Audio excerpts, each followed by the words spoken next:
I'm going to get started. All right, ladies and gentlemen, if you can start to fill in, please. We're going to get started. We always struggle getting people in here a little bit on time, but we shall endeavor to do so this evening. I'm sure all of you are excited and happy to hear a talk tonight from Tom Woods. Yeah. All right. So I would very much like to welcome all of you to the 2018 version of Mises University, a program that's been going on for several decades. Pat Barnett has provided me with some statistics. So we have 129 schools represented. We have people from 24 countries and 33 U.S. states, so 195 people overall. So congratulations.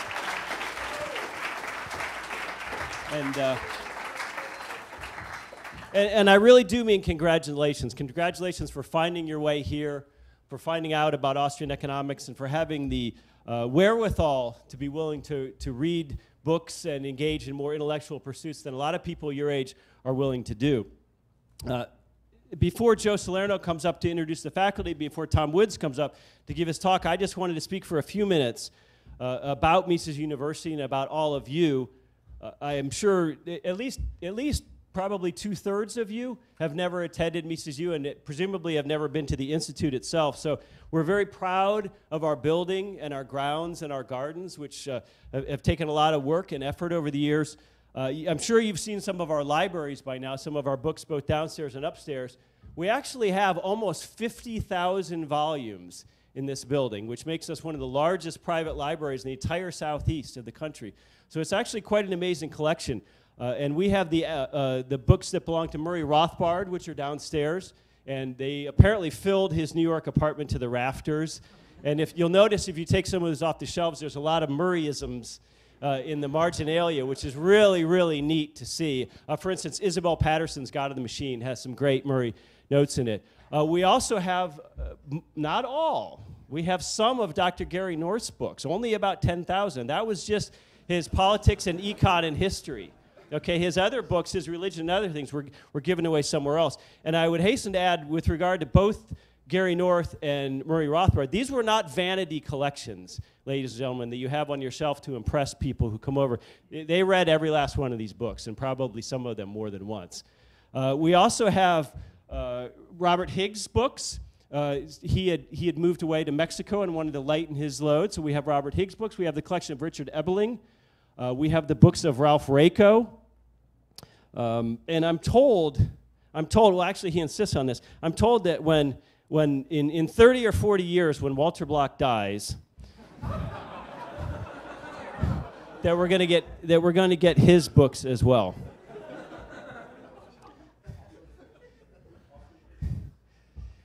But I wanted to also mention briefly that really, if we think about it, it's almost a remarkable series of events that led all of you to be here tonight. And I don't just mean the creation of and the founding of the Austrian School and then its resurgence in the United States later in the 60s and 70s, in large part, not entirely, but in large part due to the efforts of Murray Rothbard. But not so much that the Austrian School was created, but the fact that we're all here together this evening in Auburn, Alabama, across the street from Auburn University is really quite remarkable. And think about what brought us all here. Well, first and foremost, what brought us all here was Lew Rockwell, who, as a young editor at Arlington House,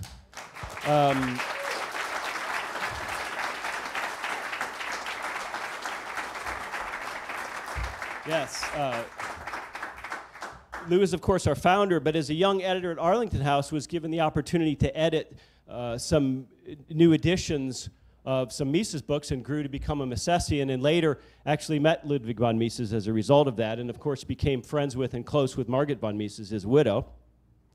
So that was one element of why we're all here tonight. Another one was a man named Judge John Denson, who is a very important judge and a longtime attorney here in Lee County, Alabama. A lot of you will have an opportunity to meet him tomorrow evening and throughout the week, who is a trustee at Auburn University in a period where Lew Rockwell was looking for a home for a new center to promote Misesian and Austrian economics, and Judge Denson happened to hear about this when he was visiting Washington, D.C. So that's a very happy turn of events that those two gentlemen were able to get together. And perhaps the third leg of the stool was that there was an economist in the department at Auburn University named Roger Garrison, who's with us this evening. And a lot of you know him. So we had the combination of Lou Rockwell wanting to set something up. We had a friendly trustee, and we had a friendly economics department across the street at Auburn. So I think those are all very remarkable things. So as a result of that, we're all connected here this evening. We're all in Auburn, Alabama here in 2018. But I'd just like you to think about briefly how being here tonight connects all of you to a tradition and a history and to some very important people. Because, as I mentioned earlier, Lou Rockwell actually knew and met Ludwig von Mises. Of course, he knew Margaret von Mises better. Walter Block had met Ludwig von Mises.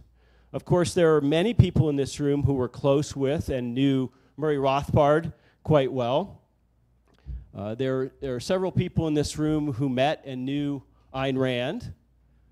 There are people in this room, of course, Lou Rockwell among them, who knew a great benefactor of this institution, the late Henry Hazlitt. And of course, there are people in this room who knew and met the late Friedrich Hayek, who was actually, unbeknownst to a lot of people, one of our founding board members here at the Mises Institute. So in a sense, you were all connected to these people through people who are still alive and with us in this room. And as a result of some of the thinkers I mentioned, we had a very now infamous conference in South Royalton in the early 1970s in Vermont that was part of a renaissance in the Austrian tradition, and some people in this room were there. The aforementioned Roger Garrison was there, Dr. Walter Block was there, Joe Salerno was there, and they influenced a lot of people in their work, people of that generation that many of you know, people like Huerta de Soto in Spain, people like David Gordon, people like Hans Hermann Hoppe, Yuri Maltsev, Jeffrey Herbner, Tom DiLorenzo, who's here with us this evening. So from these older thinkers, turn-of-the-century thinkers, we had a couple of new generations. And then if we think about the people they influenced, we move down a generation. We have the Mark Thorntons, the Guido Hulsmans, the Peter Kleins, the Sean Rittenauers, all of whom you fortunate young people have the opportunity to meet and talk to and work with and email and network with and get to know and pick their brains. So that's actually quite a privilege. And then, of course, the gentleman I just mentioned influenced a generation below them, the Tom Woods and the Bob Murphys and the Tim Terrells of the world. And many of them were young Mises U attendees like you are this evening. And they, in turn, influenced some younger Mises U attendees, people like Per Bieland and Lucas Engelhardt, whom I saw earlier, and Carmen Dorabat and her husband Matt McCaffrey, who were here this week, and G.P. Manish and Malik Valenvika Nair, who were close to us here in Troy, and Philip Bogus and David Howden. And they, in turn, influenced a whole new generation of thinkers, many of whom are our summer fellows here that are spending the summer with us. And I really recommend that you get to know some of them, because I think some of them are going to do incredible, great things. So how this connects all of you is that you are now all part of, however small or large, as you move forward in your lives, in your college, and your career, you're now all part of a tradition, and really more importantly, a group of people, human beings that you've met, and we encourage you to do your part in promoting and encouraging this tradition. So with that, please welcome our academic VP, Dr. Joe Salerno.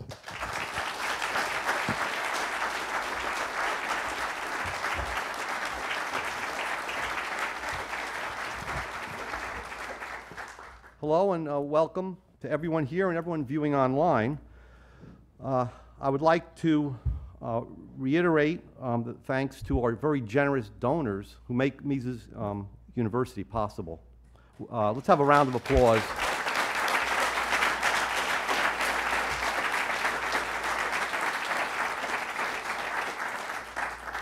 This is my favorite event that is carried on at the Mises Institute. This week you'll hear lectures from a very distinguished faculty of economists, historians, philosophers, and a very brilliant legal scholar.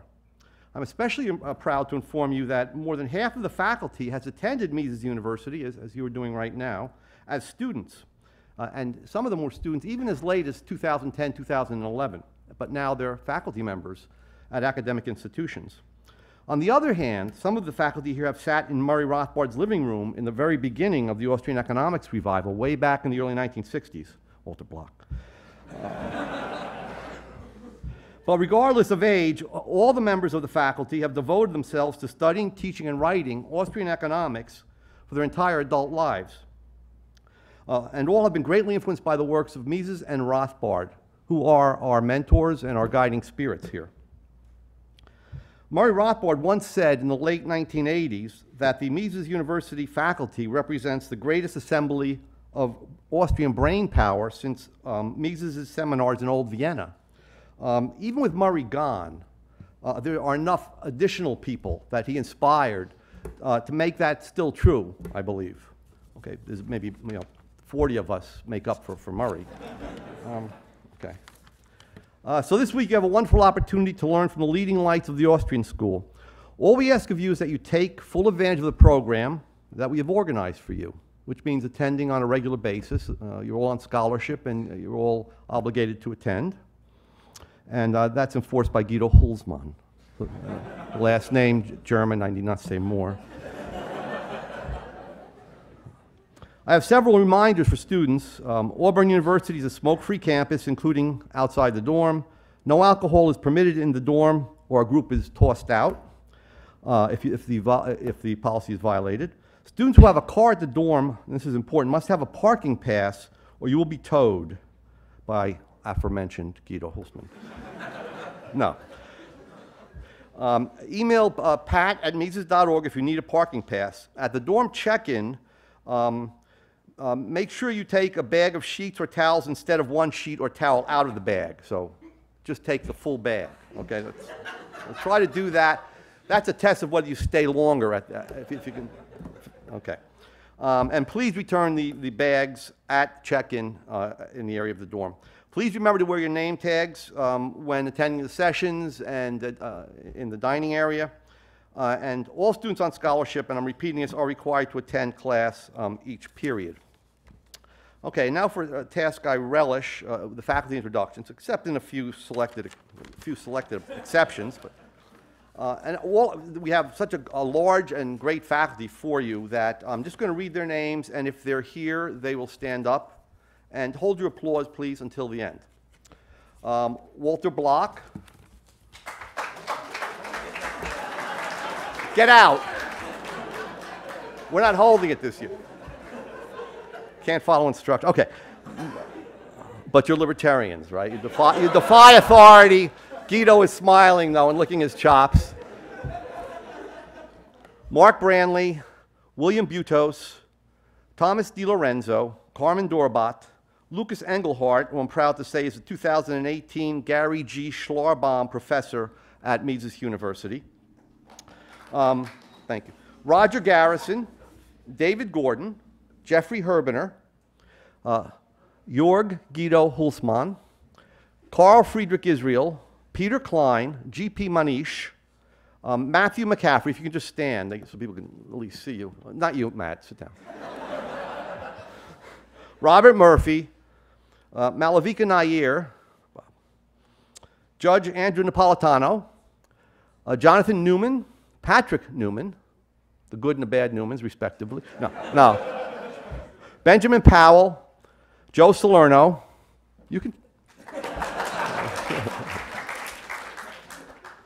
Edward Stringham, Timothy Terrell, Mark Thornton, and Tom Woods.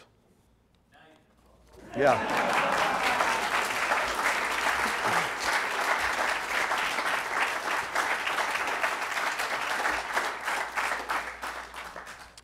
And now it is my pleasure to, and great honor, to introduce my good friend and one of the genuine stars of the Austro-Libertarian movement, Tom Woods.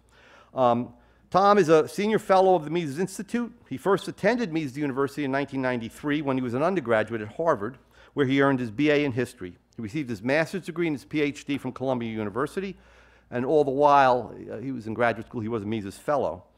He is the author of a dozen books, including New York Times bestsellers, The Politically Incorrect Guide to American History, and Meltdown, a great book and one of the first on the financial crisis, which features a foreword by Ron Paul. His book, The Church and the Market, A Catholic Defense of the Free Economy, won the $50,000 first prize in the Templeton Enterprise Awards. I didn't know you got that much money for that. I didn't say anything crossed my palm. Okay. Tom's articles have appeared in dozens of popular and scholarly periodicals, and Tom is great in speaking to lay audiences as well as to scholars, and he's a great scholar himself. And his books have been translated into a dozen languages. Tom hosts the Tom Woods Show, a libertarian podcast that releases a new episode every weekday, so he's a very busy man. With Bob Murphy, he co-hosts Contra Krugman, a weekly podcast that refutes Paul Krugman's New York Times column, and does it very well. You can visit his website at tomwoods.com. In fact, I order you to do so, and so does Guido. Okay, Tom Woods. Thanks for that. You're welcome. All right. Now, it's always hard for me to believe that a full year has passed between the previous Mises University and this one. The week goes by very quickly, and you should be warned that on Saturday, during the barbecue that closes Mises University, you're going to experience a feeling of melancholy, of regret, of passing. This is a clinical phenomenon known as post-Mises U depression. That term was coined by Bob Murphy, and I realized I have that too. That's exactly what I have at the end of this week. So if you want to get pictures or things with the faculty, do it during the week, because at the end of the week, we're all drunk and miserable because Mises U is over. Okay. So. It was interesting to listen to to Jeff and Joe talking about the history of this movement and some of the people in this room, and people in this room have met and known. And the Hayek reference was particularly interesting because it was mentioned on a website, Target Liberty, not too long ago, that Walter Block apparently beat Hayek in chess. Now, do you want to clap for Walter? You want to encourage him? Really? Okay. Now, you all know the transitive property. Well,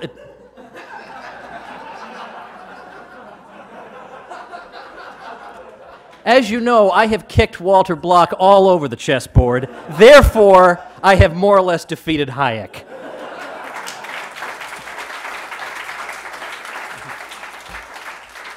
All right, let me get right down into what I want to talk about. I don't know how long this is going to go. I never know. Every year it's always exactly on the nose.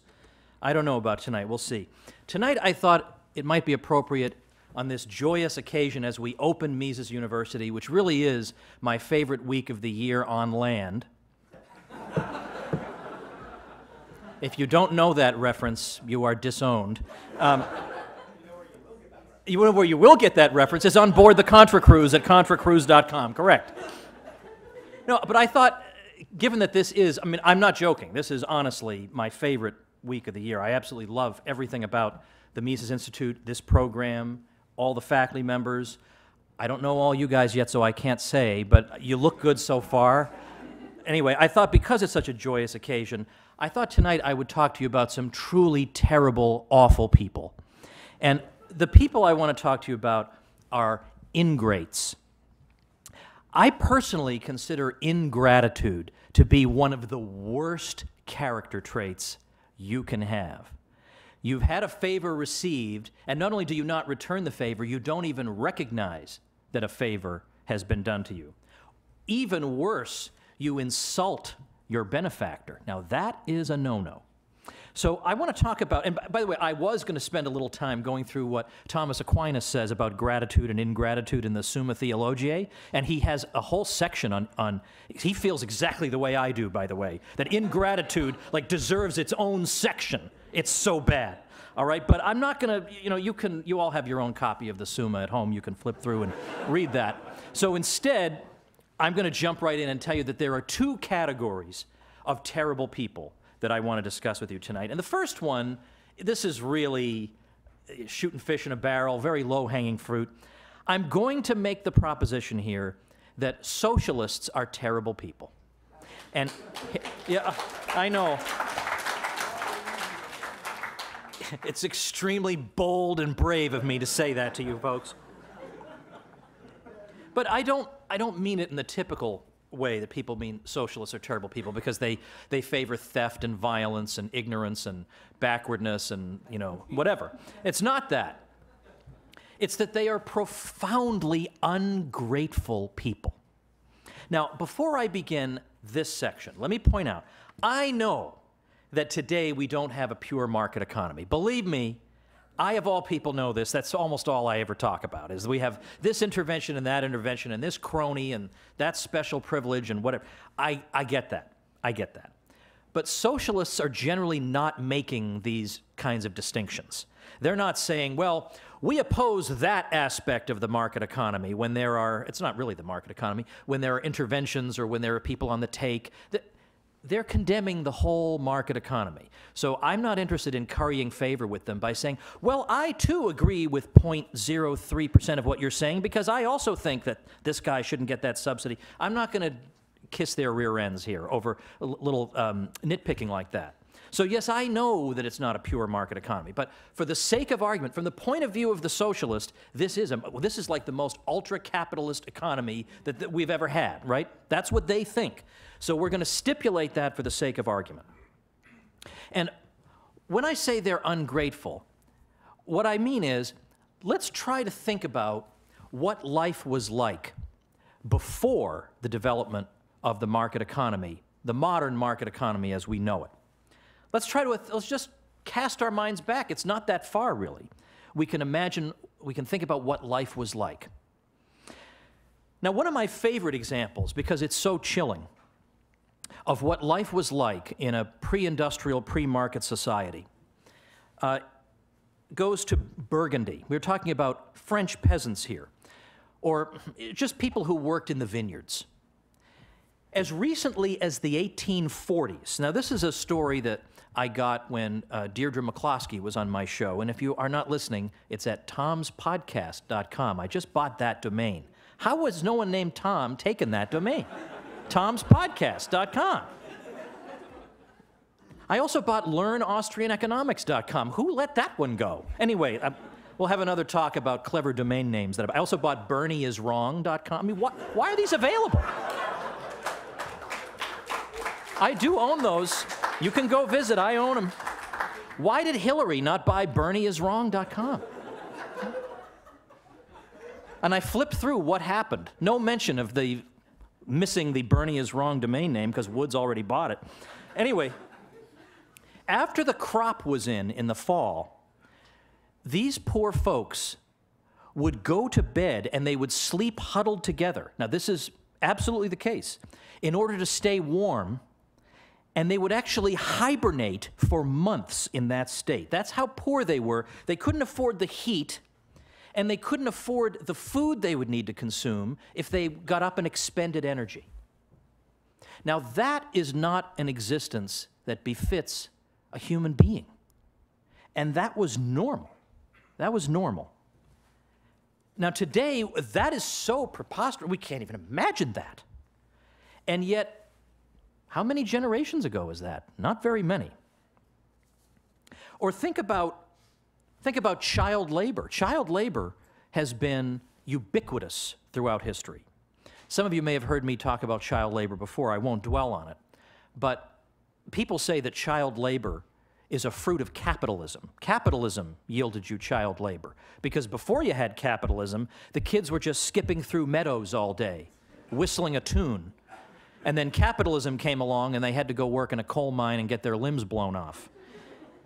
That's not so. I mean, children have worked since the beginning of time. And the reason they've worked is not that they have terrible parents. And this is a profound lack of curiosity when you hear modern Westerners talk about child labor. They know they're against it, right? And they're going to make sure we know that they're against something everybody hates. Super brave. They're going to tell us how against it they are, but they never bother to stop and wonder, what is the root cause? Even if you don't, these are the same people who say we need to consider the root causes of crime. And they say, just because I'm looking into the root causes of crime doesn't mean I'm excusing crime. Well, likewise, doesn't mean that you're embracing child labor to at least try to investigate why it is so ubiquitous. Why does it exist? I mean, aren't you at least curious why it exists? And the answer is, because without it, families in poor countries starve to death. That's why. And you hear that, and suddenly you think, oh my gosh, I've been such a fool my whole life. That's so obvious. Yeah, as a matter of fact, the International Labor Organization, which is not exactly a laissez-faire outfit, said in a report about 20 years ago, this is from their report, poverty emerges as the most compelling reason why children work. Poor households need the money, and children commonly contribute around 20 to 25% of family income. Since by definition poor households spend the bulk of their income on food, it is clear that the income provided by working children is critical to their survival. So there are two ways you could approach the child labor question. You could say, well, if a lack of food and a lack of labor productivity, in other words, if maybe their parents' work could produce more, then the children wouldn't also have to work. Maybe we could work on that, get the parents' labor to be more productive, then they could produce enough stuff to have the purchasing power to buy more food, to buy more things, the kids won't have to work. Or you could just say, let's pass a law against this. And unfortunately, there are enough low IQ people in the world that they go for the second one. Let's pass a law against the kids working. We just learned that the kids are working because the family will starve if they don't. So let's ban them from doing it. That's not the best way to go about it. And Oxfam actually did a study of what happened when Bangladesh tried to get rid of child labor. Answer, the children starved to death or went into prostitution, which is exactly what all the libertarians tried to say at the time, but none of the do-gooders could manage to fit into their busy schedules 5 minutes to think about that. Now, why do I bring this up? Well, not that we celebrate child labor. We got to understand if you want to get rid of it, you got to understand why it's there. And what's gotten rid of it has been the market economy because it makes your labor more physically productive. My father, those of you who are on my email list may have read today, today's actually would have been my father's 67th birthday. And he was a forklift operator in a food warehouse for 15 years. And that was not fun work. It's humid and hot. It's just extremely unpleasant. But because he had a forklift, he was able to be, I don't know, 100 times more productive than he could have been with his bare hands. Imagine the weight of these pallets that he's driving around. There's no way he could do that with his bare hands. And certainly, how's he going to stack them that high without a forklift? Can't even be done. That allows him to command greater purchasing power in his wage. And basically meant that I didn't have to work. I could sit around like a bum reading books all day, which is what I did.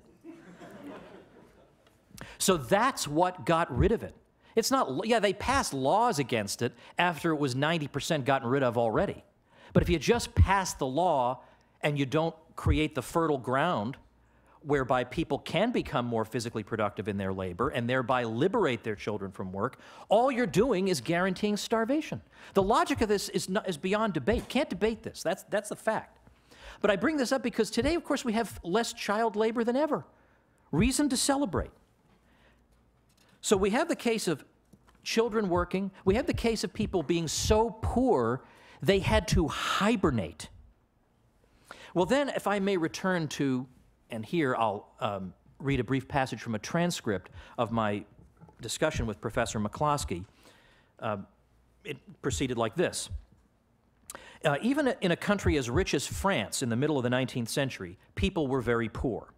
I estimate that world income around 1800 was, in modern terms, $3 a day. Imagine trying to live on the cost of a quart or two of milk, spread over all your consumption, all your housing, your clothing, your education, everything. $3 a day is a terrible, terrible life.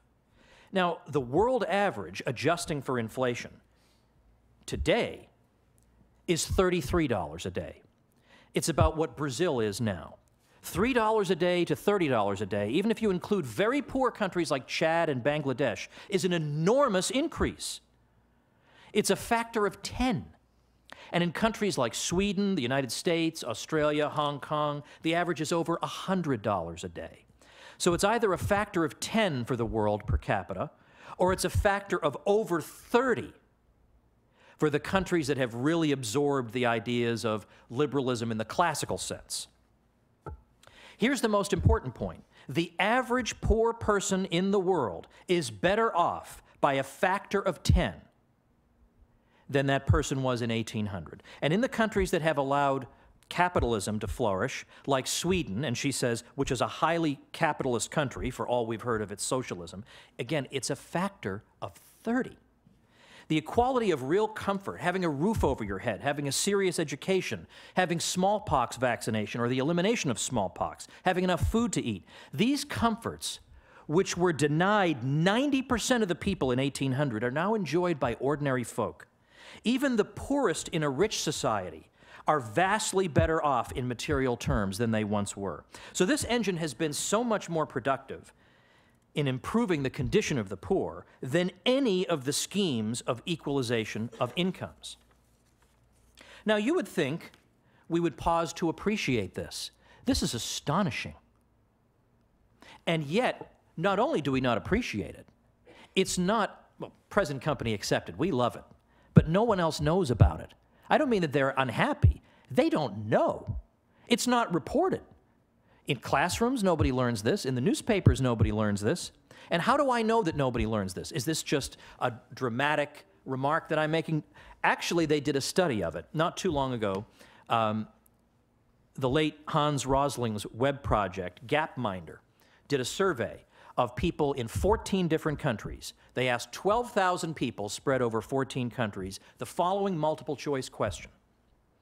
Do you believe that the proportion of the world's population living in extreme poverty over the past 20 years has A, doubled, B, stayed roughly the same, or C, been cut in half?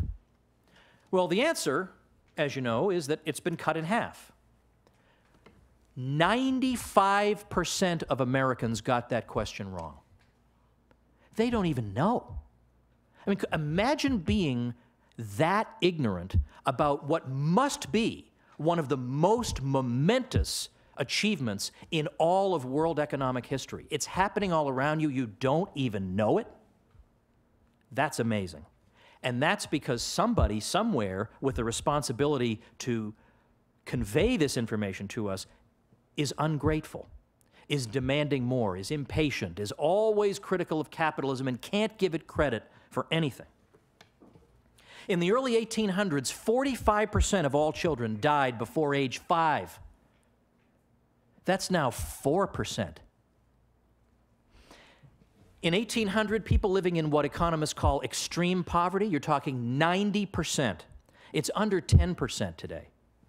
Oh, they'll say, if they do acknowledge this because you force them to, they'll say, oh, that's because of redistribution. Governments are responsible for that. All right, here's why that's wrong. Where did the increased social spending, where did the increase in the welfare state take place? That took place in the rich countries where they had already gotten rid of extreme poverty.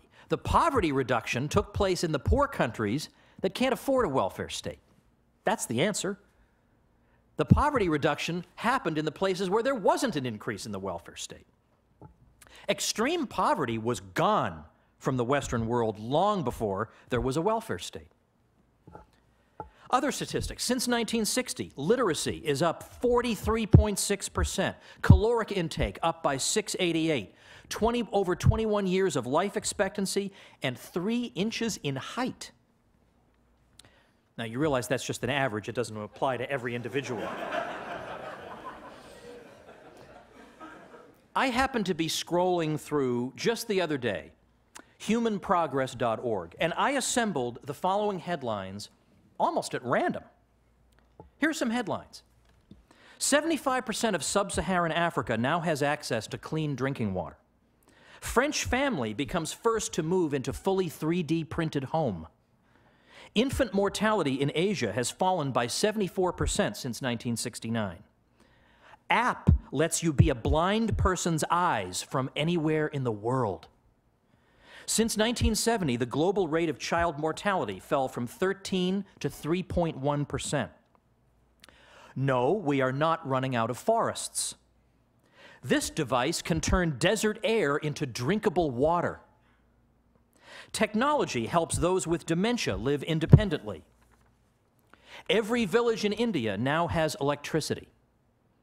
These are headlines I just took at random. So, my point. We have the slightest inkling of what life used to be like.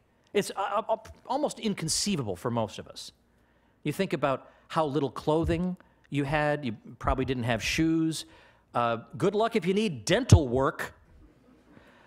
You could go on and on and on. Do you think that you were able to join a book club with your friends when nobody had books and people were one bad harvest away from starvation? Do you think they had square dancing conventions? Do you think they had bird watching societies? Do you think they had any of this? That's what life used to be like. And we know what it's like now. It's not to say there aren't any problems, but we live lives that are straight out of science fiction. And it's an interesting exercise to just go through your life and just take a day where you just notice everything you're doing. And if you were to try to describe it to Thomas Jefferson, he would think you'd lost your mind about all the magical devices that are serving you all day long. And all the food that's available to you. Just think about the food that's available to you. You think about some monarch in European history would have all these different dishes prepared and then decide which one looked good and eat that one. Okay, you can go to a supermarket with far, far more choices than that and pick out anything you want and go eat it. I mean, we could go on and on about the differences. But here's my point. Can you imagine if you lived in Burgundy in, let's say, 1800, and you were one of those people hibernating, and somebody then described to you the explosion in material comforts, and not just material comforts, but in the spiritual renewal that occurs when people aren't living hand to mouth all the time and can fulfill those aspects of what truly make us human. Could you imagine being told what life is going to be like someday and thinking to yourself, yeah, but when we get there, if there are people who have more than I do, I'm going to be really ticked off. I mean, you would have to be deranged. You'd have to be deranged for this world to be described to you and for you to be saying, yeah, but you know what, that magical vehicle that's going to drive me around with a magical device that tells me how to get where I'm going, somebody else might have a bigger one. You're a terrible person if that's the way you think. You're a terrible person. There's probably no hope for you. But you guys are young enough that I can, we're going to try and just stop that from taking root here. We can stop it from starting, but once it starts, it's hard to make an ungrateful person grateful. These are ungrateful people. Yes, I know there's plenty of injustice in the world still, and I want to fight against all that injustice. But the fact is, the market economy has made possible miracles no one could have dreamed of. And the response from socialists is to get out a bullhorn and go scream at their employers? That's a deranged, sick, ungrateful individual. So we're not like that because we pause to stop and appreciate and be thankful for the things we have. All right. Now that's the easy part. The easy part is going after the socialists. Now I'm going after the libertarians. Ooh. All right. I'm sorry, no, I don't want to talk about that. Those people don't like me very much. We're talking about the libertarian socialists. They don't like me, by the way. You can look them up. They do not care for me at all, one bit. And as you can imagine, I have lost all kinds of sleep over that terrible tragedy. There are people in the libertarian world who are profoundly ungrateful toward benefactors of this movement, whether the Austrian School or libertarianism. Let me give you a brief example. No, I'm not going to mention names. I mean, come on now. We got social hour afterward with alcohol. You can get the names out of me then. But just the other day, I was in a Austrian-y group on Facebook, and somebody said something disparaging about Lew Rockwell. And, that stuff makes me crazy. I'm sorry, that makes me crazy. You attack one of my friends, I just get crazy. You know, you attack me, and I think, all right, well, I'll make an email out of that and smash them. But when it's my friends, I can't even control myself. So here's what I came up with for that person. He said, yeah, Lou Rockwell, he's just garbage. And so I said, you ready? I said, yeah, except for that whole making the works of Mises, Hayek, Kerzner, Rothbard, Hazlitt, Flynn, Garrett, Fetter, Machlup, Bombaverk, and Menger available to the world.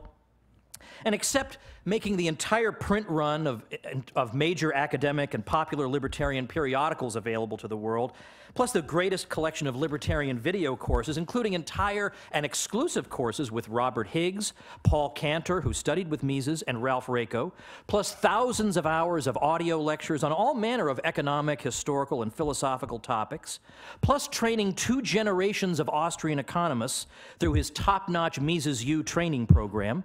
Plus, you guys remember a guy named Will Grigg? Anybody in this room? Okay, Will Grigg, who died not long ago. Will Grigg was the most hardcore anti-police abuse, police brutality, all that stuff guy there is. Period, bar none. He was the best. And as with so many people who are the best, the official libertarian world pretended he didn't exist. The same way the official libertarian world pretends Scott Horton doesn't exist, and he's the best foreign policy guy we have. Well, who was the one person who consistently gave Will Grigg a platform? Was Lou Rockwell. Fashionable libertarians didn't have time for Will Grigg. Lou Rockwell was hardcore anti-war on 9/12/01. And not to mention, he holds every year, by far, the best attended and most academically rigorous annual scholarly conference in the Austrian world. Yeah, except for all those things. Did not hear from the guy again.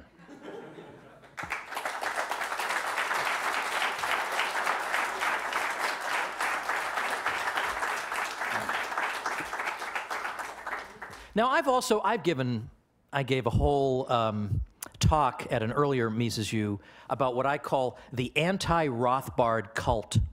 So I won't revisit that whole thing because you can look that up. But it is kind of like a cult, because when you're in a cult, there's certain things you can and cannot do.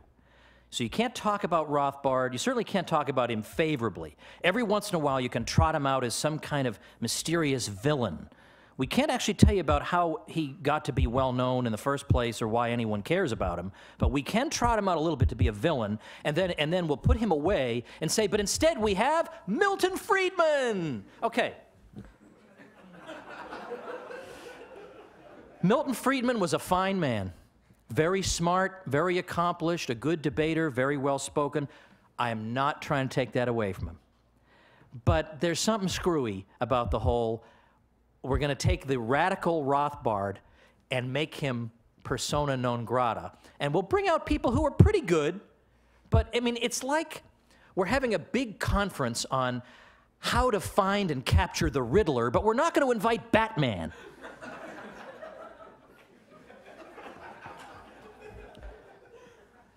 So Rothbard, I'm sure most of you know, the guy, okay, so he writes Man, Economy, and State, which basically keeps what's left of the Austrian movement together, and many people credit him at the famous South Royalton Conference in Vermont in 1974, I guess, with having influenced the people in that room with that book, which Mises said was just foundational. Everybody needs to listen to what Rothbard is saying. Hayek writes the foreword to Individualism and the Philosophy of the Social Sciences by Rothbard. Has very complimentary things to say about him. Henry Hazlitt said the best thing about the Mises Institute was that it gives Murray Rothbard a platform. Henry Hazlitt, okay? Henry Hazlitt is worth 500,000 no-name libertarian bloggers put together, okay? I don't care what those people think about Rothbard. Well, I do a little because it shows how profoundly ungrateful, antisocial, and horrible they are. And so they're good illustrations for my point. But these people who want to be critical of Rothbard, because I don't like some of his political alliances. Okay. All the people they want to substitute for Rothbard were guilty of far worse than anything they could accuse Rothbard of. If you read what Milton Friedman was saying about the Iraq War early on, it is horrifying. It is establishment crap from beginning to end. And I'm sorry, I don't care what alliance Murray Rothbard had, he never was cheering on totally avoidable deaths in a bogus war. I can say that for Rothbard. I think that matters. And in particular, given the scope and the size of his accomplishments, where would we be without Murray Rothbard? Where would we be? Would we have the hardcore anti-war, anti-intervention strain in this movement? I think it's doubtful if it hadn't been for Rothbard. Here's a guy, by the way, who had no ideological home in the 1960s, because everybody on the right wing is for the Vietnam War, and some of them are talking about using nuclear weapons. And he's saying, what the heck, did I wake up in a cuckoo clock? What's going on around here?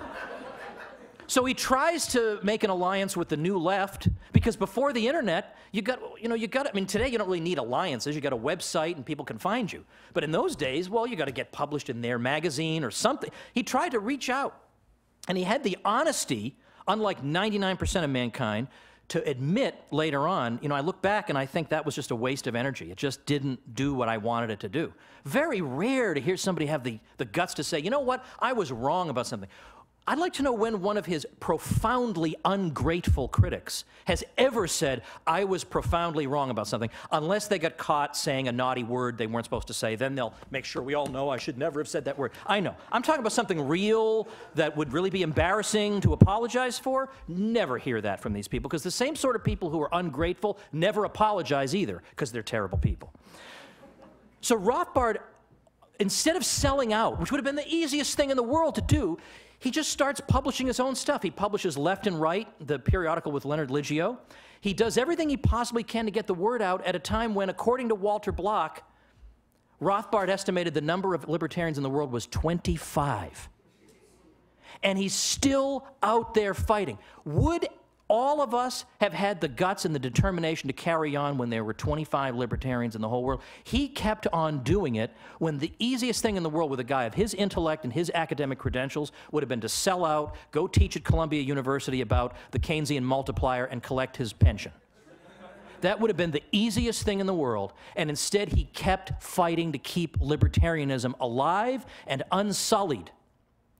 And if you're going to sit and nitpick some political alliance he made years later, you are a profoundly ungrateful person.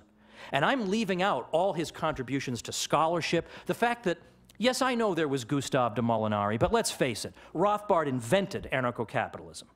He gave it philosophical, economic, and historical grounding, the likes of which nobody had done. Was he right about everything? Probably not. But he was a pioneer. And he wrote, I don't know, he probably made 528 million claims in the course of his life, so 2 or 3 of them might not be right. But this man helped to make us who we are today. And what's even worse is he helped to make some of his critics who they are today. And that's what makes them profoundly ungrateful people. But we have people in this room we should be grateful for as well. Jeff Herbener has been a friend for many years, and I first met him in 1993 when I was sitting, not quite where you are, because we had Mises University out in the West Coast in those days. Eat your heart out. But I got to know him, and I've gotten to know him all the more since we've been faculty together at Mises University. Did you know that Jeff Herbener got his PhD and was a mainstream economist? It wasn't like he was secretly studying the Austrians while he was getting his PhD. He got his PhD, was a mainstream economist, and then he came to the conclusion that, wait a minute, this is not right. I think the Austrians are right. Now, does any economist think to himself, the way to fame and fortune and success is to abandon the mainstream and become an Austrian mid-career? Who would do that? We should be grateful for Jeff Herbener. He didn't do that for riches and influence.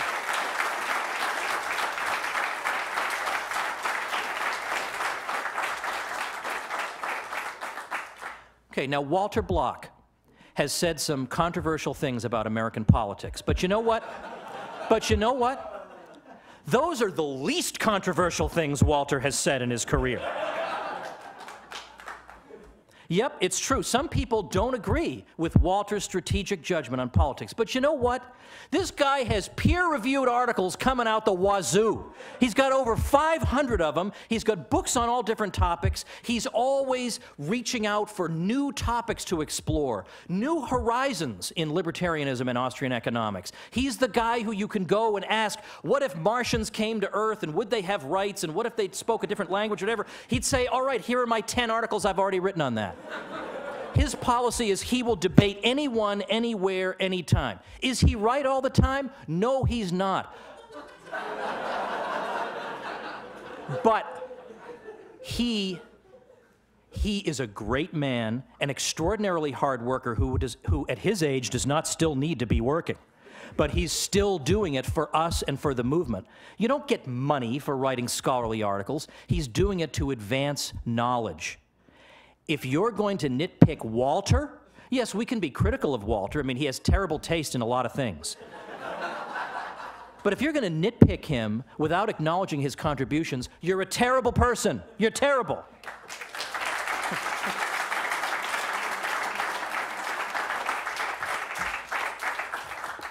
All right, I'll just do a bunch of them together. Now, by the way, I'm sorry for the faculty. It's not you're not all being mentioned, okay? So don't worry. You don't have to squirm. What is he going to say about me? But look, we got Peter Klein, who's got a PhD from Berkeley, scholarly publications of all kinds. Here he is taking his stand with the Austrians. He could be anywhere. He could be doing whatever he wants, and he's with us.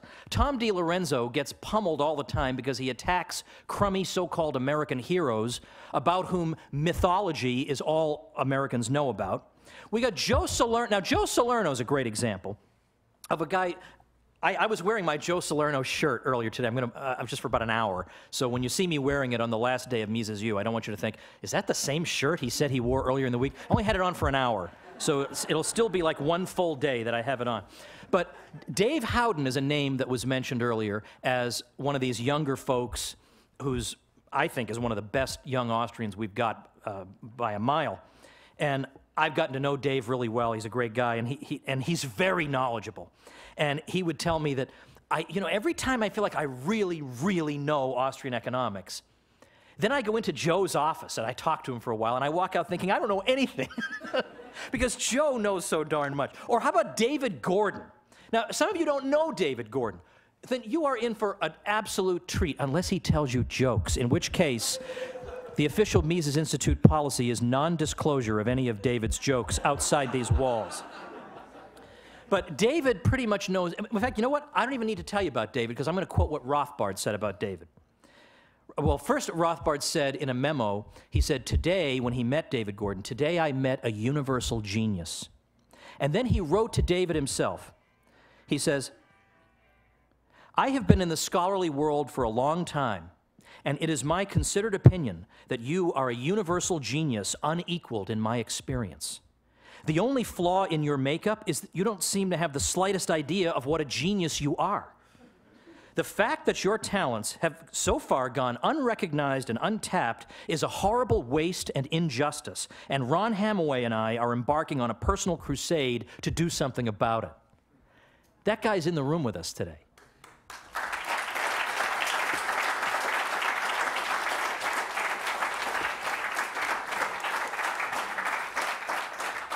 And then, of course, joining us tomorrow, Judge Napolitano works insane hours, and he's taking a week out of his schedule. Do you have any idea, by the way, how much he gets for a speech? Could you imagine a week, what that would cost?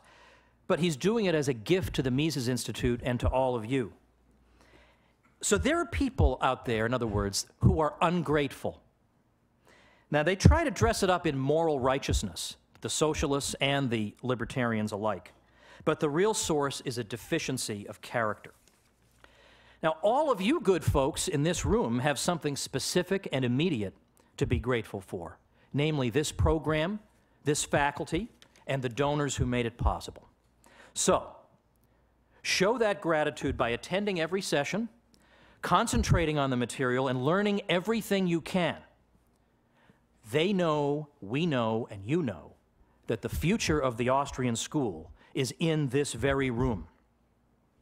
Outwork, outstudy, and out-hustle everyone else, and make us Oldsters proud.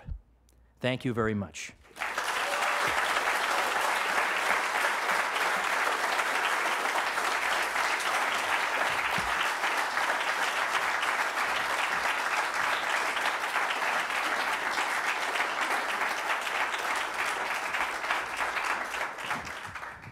everybody. We have beer and wine and snacks outside on the veranda, so thank you very much.